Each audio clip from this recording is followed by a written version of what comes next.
Bags of money came into this casino, $5,000 chips went out.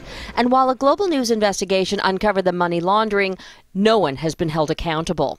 Now the most powerful union in BC is launching a campaign to put pressure on the BC government. We do need a much broader mandate, an inquiry with teeth that compels those kinds of witnesses, that you can subpoena people. A report last June found $100 million was funneled through casinos.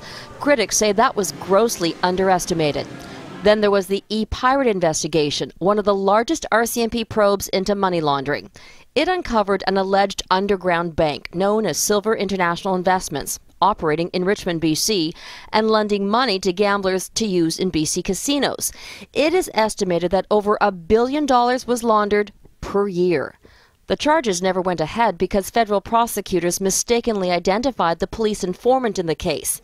Still, the province is reluctant to launch a probe. $1 billion a year through BC alone, one entity, one organization doing that. The scale of this is certainly beyond what many of us imagined. I mean, it really smells. Sandy Garasino, an anti-casino advocate and former prosecutor, believes the red flags raised by gaming regulators and the RCMP should be enough to justify a public inquiry. How can any responsible government make those decisions to basically quash investigations and to quash attempts to get prosecutions and quash attempts to regulate this industry appropriately? The previous Liberal government seems to be taking all the criticism, but it goes back to 1997 when the then NDP government bet on an overhauled gaming system to increase its revenues. Everyone's on the same page. Everyone is equally outraged that British Columbia has been used in this way by organized crime.